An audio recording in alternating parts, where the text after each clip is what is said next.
Hello everyone and welcome back to Cinderella Phenomenon. Now, I know it's been like over a month since I posted just a little life update. So currently I'm visiting my boyfriend for until the end of April.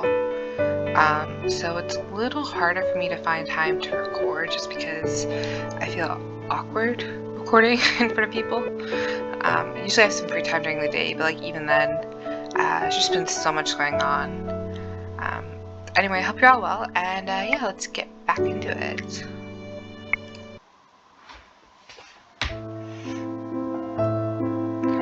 When we returned to the palace last night, Rod immediately retired to bed. I was up all night thinking about him and how strange he'd been acting. I'm resolved to pry some answers from today, which is why I'm standing outside the throne room waiting for him to finish his lessons with Emmeline. My heart sinks when Emmeline exits with a gloomy expression on her face. Did something happen? Rod looks exhausted. That's what I intend to find out. Whatever it is, I'm sure you'll figure it out. I hope so. Emmeline gives me a confident pat on the shoulder as I enter. Inside, Rod is standing by the window, his back to me. Rod? When he turns to face me, he looks downtrodden. It's enough to make my heart sink. Oh, Lucette, may I speak with you? There's a long pause before he nods. I said this yesterday as well, but you did not seem well when we were having lunch at the Marchen. Are you alright? I'm fine. You keep saying that, and I know it's not the truth. Do you trust me so little? Rod's expression shudders. Never. I trust you with my life, Lucette. Then why won't you talk to me? I move close enough to examine his face. The dark circles are still there, and I can tell from his rigid posture that he is tense. Were you up again last night? I thought you said you were going to rest early. I did go to bed early, but falling asleep is another thing entirely. What kept you awake? I just have a lot on my mind. Is there anything I can do to help? Rod shakes his head. Thank you for worrying about me, Lucette, but this is something I need to sort out for myself. It's not that I don't trust you, I just don't have the right words yet. You need to stop pushing yourself, Rod. We all have our limits. Rod stiffens. I know that, but I didn't sacrifice everything just to hit a wall like this. He offers a feeble smile. You know what? You're right. Maybe the rest will do me some good. I'll see you later, Lucette. He heads for the door, his shoulders slouched beneath some invisible weight as he exits. The sudden solitude falls on my shoulders like a cold blanket. I wish suddenly with all my heart that he had never made that wish. Rod seems to only become more frazzled over the next couple of days. There's been no improvement in his condition. He tells me that his exhaustion stems from the stress he is under to meet everyone else's expectations and that he just needs to become accustomed to them. But he says that every day and there's still no change. This can't go on. I'm worried about his health. I force myself to stop pacing. If he's not worried about himself, then perhaps I ought to make this about me. I can tell him that my worry for him makes it impossible for me to focus on anything. I nod to myself and, mind made up, walk out of the room to find Rod. I ask around the palace, but though my search is extensive, Rod is nowhere to be found. Where is he? I'm just about to turn a bend in the corner when Emmeline suddenly appears. Oh, Lucette! Emmeline. I heard you been asking around about Rod. Yes, do you know where he is? Emmeline crosses her arms and regards me thoughtfully. I do. Let's talk in private? Talk in private? Why? I concede, regardless of my confusion. We can speak in my room. I'll order some tea to be delivered. On my command, the maid prepare and serve us biscuits and tea. I dismiss them once they've set everything on the table, then turn to Emmeline expectantly. So, why are we having a private discussion? Well, it's about Rod, but I'm sure you knew that. Don't tell him I told you anything, okay? I won't tell, I promise. Emmeline smiles, looking a little defeated. He's in the forest today, and he'll be there until sunset. The forest? What is he doing there? Well, Emmeline's eyes flit to the biscuits on her plate. She fidgets, looking uncertain. It's okay. You don't have to tell me. I'll find out myself. Sorry. Do you at least have some idea of why he's acting so strange? Rod says he trusts me, but I assume there are things he feels more comfortable telling Emmeline. They are siblings after all. Emmeline hesitates a moment before answering. I do, but not because he willingly told me about it. Emmeline sips absently at her tea. You know how Rod is. He can be so secretive when it comes to his own matters. That is a severe understatement. Sorry. I'm thinking, my guess, is that he's getting ready to propose to Lisette, and he's stressed about it. Could be wrong, though. I'm sorry for not saying anything. I don't want to put myself between the two of you. I know this is a personal matter. So why are you telling me where I can find Rod now? Seems exhaustion, same as you, and I'm worried about him. He won't listen to me, so I'm hoping he'll listen to you. Does Ophelia know? Ophelia, that's what I decided last time. Sorry, it's been a while too, because I don't rewatch my videos to remember what I do, because just the sound of listening to my own voice is like really cringy, you know? Like when it's other people's voices, I can do it, but when it's my own, I'm just like, no. Yes and no. Mother knows he's stressed, but I doubt she knows how much he's been pushing himself. I sigh as I set my cup down. Thank you for telling me this, Emmeline. Emmeline smiles. Good luck, Lucette. After Emmeline excuses herself, I head out to search for Rod in the forest. I hear the familiar but no less shocking ring of metal against metal as I enter the forest. It's the sound of a battle. Sparring knights, perhaps, but why would they be practicing in the forest? There are knights surrounding the perimeter of this forest, so I know that whomever is fighting has permission and reason to be here, but I cannot imagine what it is. I quietly weave my way through the trees, only stopping when I spot two men sparring at a distance. Quickly, I duck behind a tree. I stare wide-eyed at the sight before me. Again. Are you sure? Maybe it would be best to take a breather. What is happening here?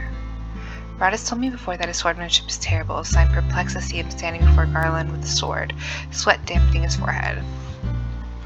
I insist. Rod just barely manages to block Garland's strike as he swings again at him. The force of that hit makes the Rod stumble, and he trips and falls. Sir Rod, are you alright? I'm fine. Rod grasps Garland's hand and gets back to his feet with a groan. I'm sorry, I shouldn't have put so much power behind that last strike. You don't have to apologize. I was one who didn't react the right way. Rod wipes his forehead with the back of his hand. Let's do it again. One more time.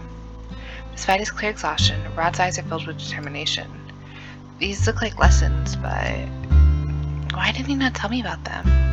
Why is he taking them in the first place? And most importantly, why must all of this remain a secret? Lucette, I know you're unsatisfied right now, but trust me, I've learned from my mistakes. From here on out, we face our problems together. And yet, he is keeping this a secret from me. And I have to interrupt the fight. I step out of my hiding spot and slowly walk toward the dueling pair. So, this is where you've been. Rod jumps. Garland immediately falls to one knee looking flustered. Your Highness. I'm so sorry. Hello, Garland. I'd like to talk with Rod alone. Oh, I didn't do the point. That's fine. It's fine. It's fine. It's fine. It's fine. It's cool. It's fine. It's fine. Garland rises to his feet and nods. Of course, Your Highness. Once Garland is gone, I turn to look at Rod expectantly. What's happening here? How did you find me? Answer my question. Em told you where I was, didn't she? It doesn't matter how I found out. Answer the question, Rod. Why do you continue to keep me in the dark? I want to help you. Rod shakes his head. I know. You want to help me, and I don't want you to worry, but this is something I can't accept your help with. Rod. please. I know I'm worrying with you, which is why I keep telling you not to worry about me. I'm worrying you, not with you.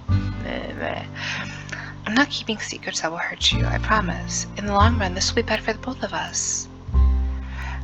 I would find that more convincing coming from someone who does not look like he's running himself dry. Rod sighs. I know I have no right to keep asking you to be so patient, but please, I only need a little more time. I think back to our conversation in the throne room. Is this about needing time to find the right words? You could say that. Rod has always spoken more clearly through his actions than his words. I have been patient all this time. I suppose I can continue to be so, but I will not allow you to keep your secrets forever, Rod. I hope you know that. It's not for forever. In fact, it's not for much longer at all. Soon, everything will make sense, and when I explain everything, you can scream at me all you like.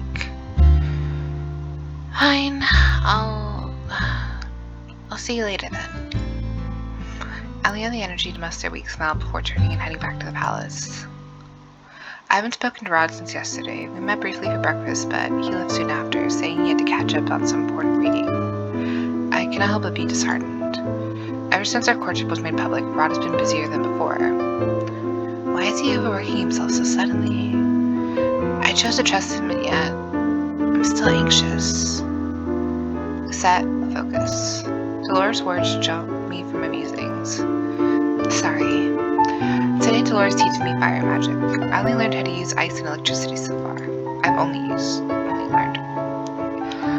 Words. Since this is the first lesson, Dolores has assigned me reading before we actually start practicing. I do my best to concentrate on the words, but my mind is constantly just to Rod. Dolores flicks my forehead. I flinch and glare at her. What was that for? Do you even understand what you're reading? Of course. Really? Because you've been staring at the same page for half an hour. I what? I glanced at the book and horrified to see I'm still on the same page. Let me guess. You have a certain grumpy boy on your mind? Hey, no ice in the classroom. I pull back from the table when I realize there's frost creeping up the edges. I close my eyes and take a few deep breaths to calm myself. When I open them again, the frost is gone. That bad, huh? He's keeping secrets. Oh, fuck. What'd I do? This sounds like a pride thing. Pride? Dolores grins. Rod has always been prideful, hasn't he? She sighs. Men, they can be so difficult. True though, sis. True. You sound as if you speak from experience. Believe it or not, oh my god, she did have a husband. I did have a husband once. Oh my god. What happened, sis? Ooh, something not good. Her expression dampens. And a daughter. Oh, I think she revealed something like this in, I want to say it was Chevalier's storyline. I don't think it was Karma's. Karma's was like basically all fluff. You did? Years ago, my husband was human. He died many years ago. My little Lorea. She shakes her head. Her voice is whispered when she continues. Let's just say the both of them are in a better place now. I never knew Dolores had a family. Dolores, I'm so sorry. Unexpectedly, Dolores flicks my forehead again. What did I do? I'd rather see you annoyed than sad. Melancholy doesn't suit you, princess. Anyway, enough about me. We were talking about your relationship. She crosses her arms. Personally, I don't think it's worth worrying yourself over this. If Rod is so stubborn, let him stress himself out. But I worry about him pushing himself to the brink. Dolores snorts. Take it from me. There's only so much stress a body can handle before it shuts down. If Rod needs to rest, he'll have no choice but to succumb to his exhaustion. That sounds awfully ominous. Dolores shrugs. You've fallen asleep during lessons plenty of times because you've overworked yourself. I swear you two really are the same. Dolores grins. Anyway, all relationships have their obstacles. You'll get past this. I turn back to my book with a groan, but though I try my best to resume studying, it's useless. My thoughts are much too scattered. In the end, Dolores leaves early, telling me she will return when I'm in a better headspace. Dolores' words calm my nerves some, but my agitation still builds throughout the night. I glance at the faint sparks on my fingertips. I have to close my eyes and breathe to get them to disappear. An idea crosses my mind as I am concentrating. Dolores helped dispel some of my worries, if only temporary. Perhaps it would help to speak to someone else about this, someone who knows Rod better than me. Ophelia, Mama Ophelia. Ophelia, not Ophelia. Why do I keep saying Ophelia? Maybe I'll just change her name throughout the series. One round she's Ophelia, other round she's Ophelia. Anyway, I find Ophelia in the dining hall, seated in front of two maids holding up cloth samples. Good evening, Ophelia. Her expression brightens when she sees me. Oh, lovely. I could really use your help, dear. She gestures to the samples. What color should we use for the ball? White with gold trimmings or velvet with blue? My eyes immediately settle on the white. The material is brighter, more eye-catching. White with gold trimmings? It's trimmings. The maids bow before leaving the room. Now that that's done with, I need to make sure there are enough lilies for the festivities. Right, I keep forgetting the ball is in 2 weeks. Ophelia looks up. I'm assuming you did not come here to help me plan. What can I do for you, Lucette? She gestures to the chair in front of her and I sit with a sigh. It's about Rod. And let me guess. Secrets? I blink. So you know? I'm his mother, I always know. Do you think he's actually opened up in recent years? He used to be much quieter. It's at times like this that I recall the kind of person he was when he was cursed. Even then, he's keeping secrets. Dangerous secrets from me. He always talked down from his own discomfort to put those he loves first. Ophelia laughs. I know it still seems like he's a closed book, but this is the way he's been for a long time. He's always been fiercely independent, and so determined he'll take on burdens without thought to his well-being, to how his well-being will impact others.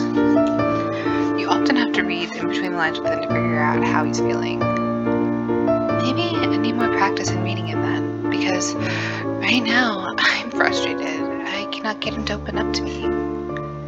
Ophelia grasps my hand and gives it a gentle squeeze. Rod never keeps secrets that would harm those he loves. But he has no qualms about keeping secrets that harm him. Besides, he promised not to keep secrets anymore.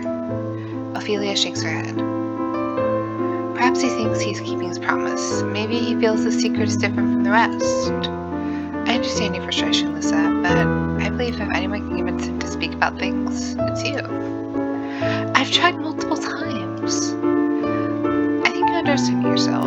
The old Rod would never have told anyone about his wish, but he told you because he wants you, wants all of us to trust him. Have you tried telling him how this is making you feel? We all know Rod can be self-absorbed when he's trying to do the right thing. I've told him. I'm worried about him. What about you? How do you feel? I pause. Back when I was searching for Rod, I resolved to frame these issues around me rather than him, but I've not thought about my feelings, only my concern for him. Relationships are give and take, Lucette. Thinking about how this impacts you isn't selfish. It's a necessary conversation. It's as if she reads thoughts right from my mind. Then I will try again. Thank you, Ophelia. Of course. You know I'm always here for you, Lucette. Everything will be resolved soon. You'll see. I hope so. The next day, I'm on my way to my room for magic lessons with Laura when I see familiar faces approaching from the other side of the corridor. Honestly, I feel like I hear a new piece of gossip every hour. Isn't that the way it's always been right before ball? All anyone whispers about our secret courtships, it's ridiculous. Garland laughs. Well, the nobles need something to talk about. Oh, he smiles when he notices me walking towards them. The two knights bow. Greetings, Your Highness. Good morning, Your Highness. Jurian and Garland, once distrusted by the Knights, regained their titles years ago, or rather they were promoted. Jurian is now the High Commander of the Order of Caldria, the first woman to ever receive this title. It wasn't long before she made Garland her second in command. We're sorry we couldn't accept the marching invitation. We were really looking forward to it, but that day just happened to be the first day of training for the new recruits. Jurian was annoyed and he smiles. Well, suffice it to say that she made the new recruits work extra hard. Jurian huffs out a sigh. You know it's not the reason I pushed them so hard. It's an effort to keep my lips from curling into a smile when I see the flush in Jurian's cheeks. Garland coughs. Anyway, next time we'll definitely come by and visit. I'm sure everyone would love that. It seems we've been busy every day for, she considers, for forever actually. Have you at least had enough time off to treat yourself to some nights out? Jurian mumbles something beneath her breath as Garland blushes. This time I cannot help but smile. I found out the two of them were courting each other about a year ago. I was out on a midnight stroll when I saw them walking through the gardens hand in hand. Well, he glances at Jurian, who looks moments away from bolting down the corridor. No need for details. I just wanted to make sure you two were doing well. We could be doing better, right, Len? Some extra free time would be nice, but I'll take what we have. We'll be sure to make the next dinner, Princess. I look forward to it. As will we. They excuse themselves and I head off to my room. I pull down one of the study books from my shelf when a voice causes me to jump in surprise. Princess! The book falls from my hand as I whirl toward my bedside table where Sebby is, for some reason, sitting. Sebby, how did you get here? I leaned out to pick up the book. I asked Emily to leave me here. She's going to wait around too, but she ended up having to leave early for her lessons. We're sorry for barging into your room without permission. Why are you hiding my room in the first place? I'm here about Rod, of course. He's making a mess of things, as usual, so I came to clear things up. I raise an eyebrow as I seat myself on the bed. I wish you could... I wish you could still read his mind for me. I don't need to be able to read his mind to know what he's thinking. Rod's always been an easy read for me. That's why he doesn't take me around with him now, you know? He knows I can see through him better than anyone else. Sebby sighs. He gets really lonely in his room. I feel a soft twinge in my heart. Perhaps Sebby's good at reading others as well, for he speaks up immediately. It's okay though. Emily lets you ride around on her shoulder sometimes. So, Rod won't take you with him because he's worried you'll reveal his secrets? More or less. So, are you here to give away all of his secrets then? Nope. I promised I wouldn't say anything. Sebby laughs when I furrow my eyebrows at him. Rod is bad at this sort of thing. I came to tell you that he's not keeping a secret from you, Princess. He's trying to surprise you. Surprise? Still, Emmeline's been telling me that he's really pushing himself. He is. That's the reason that I've been so concerned. Princess, let me tell you something about Rod. He may seem quiet on the outside, but inside, his mind is so loud. He thinks about so many things all the time. He worries and he stresses and overthinks about everything. Damn, I did not know that me and Rod were the same person. Honestly, it's amazing he keeps it all to himself. Back when I could read his mind, I didn't just read his thoughts, though. I saw into his dreams, sometimes too. Old faded memories that made everything make much more sense. Memories of what? Let me remember. The toy's quiet for a few moments. Even though Sebby cannot alter his expression, I imagine his face scrunched up with concentration, and then... Rod's father died of some incurable illness when Rod was only 8. Rod barely remembers him, but you know what he does remember?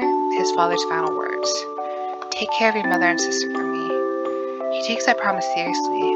Maybe too seriously. That's probably part of the reason Rod is the way he is. Why he's taken on so much responsibility and kept his worries to himself since he was young. He always thinks he needs to be better, no, the best, for his family, and I know he feels the same way about your relationship. But he doesn't need to be that way for me. I already love him the way he is. Sebby sighs.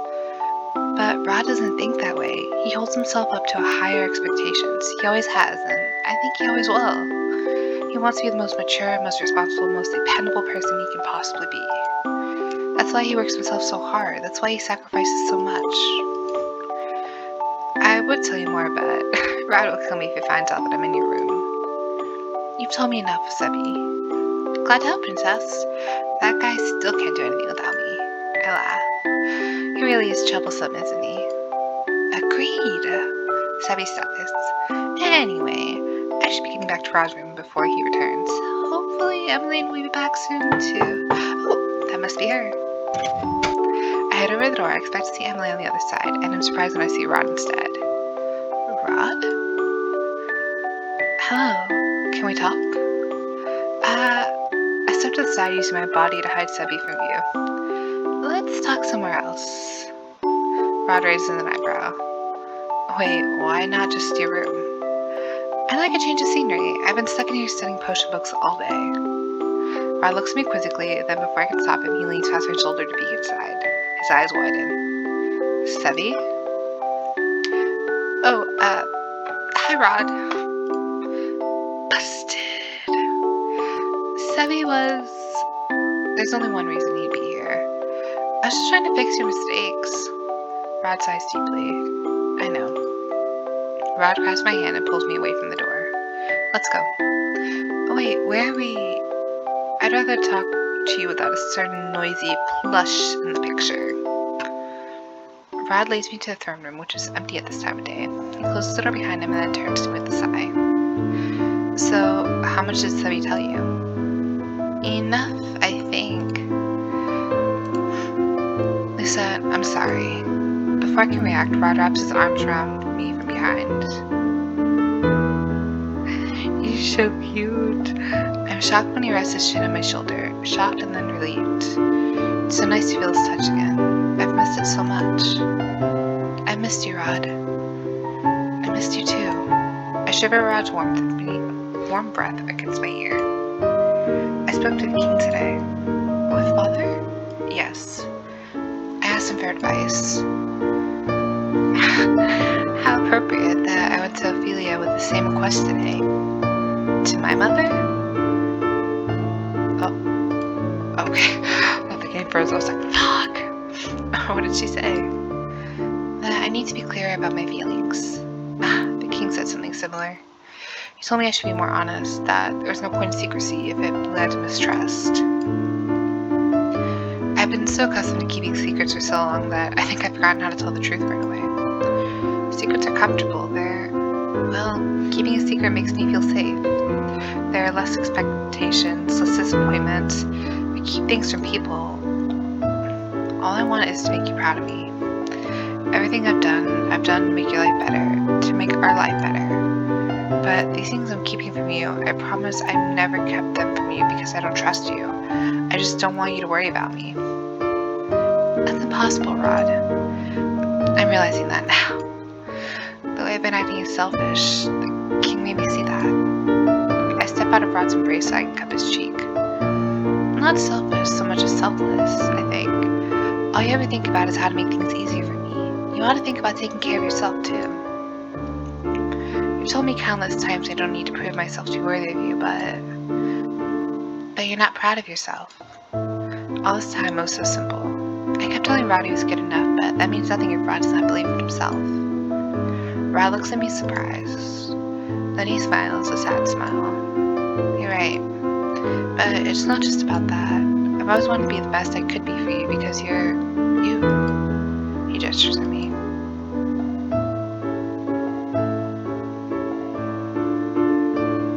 You're going to be the queen of Angel. You're the tenor bearer. Sorry, I'm trying to use things.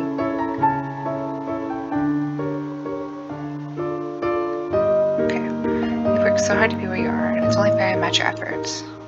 I made myself a prince to be worthy of Viorica, but it didn't matter because that was never who I was meant to be. This, he grasps my hands. I wanted to build this reputation for myself. This time, I wanted magic to give me a clean slate, not an advantage. And the secrets? I really did want to surprise you. I don't mind running myself dry if it means improving, especially in the short run. This is nothing to say. I wonder if this is a surprise Sebby was referring to, or if there's more to this than secret sword practices. Broad burns. In the end, the way I handled all this was very childish. I acknowledge that. I think it's the most mature thing you've said all night. Rod flushes. Before I can say anything, I rise to the tips of my toes to plant a kiss on his cheek. I'm sorry too. I wish we could have had this conversation earlier. But Rod, I hope you know that I'm proud of you. You're the hardest working person I've ever met. I did not fall in love with you for your accomplishments. I fell in love with you because of who you are. Rod lets out a deep breath. He suddenly looks relaxed at peace. I wrap my arms around him and lean into his chest. Let us try this again. No more secrets. Rod presses a kiss to my forehead. No more secrets. He pauses. But surprises. Okay, but you're not allowed to run yourself down to the point of exhaustion. Understood? Rod laughs against my hair. Fair enough. He tilts my chin up and the two of us share another kiss in the quiet of the throne room.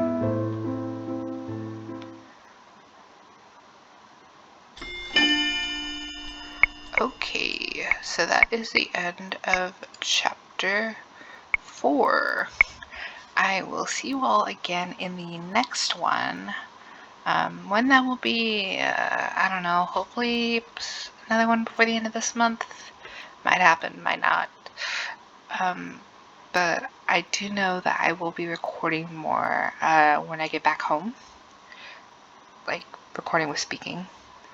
But in the meantime, I still have Star-Crossed Myth that I am uploading. And thinking about maybe also trying to upload another one by Voltage, maybe like Kiss by the Baddest Bitter, or one of the other titles. But yeah, alright, I will see you guys in the next one. Bye!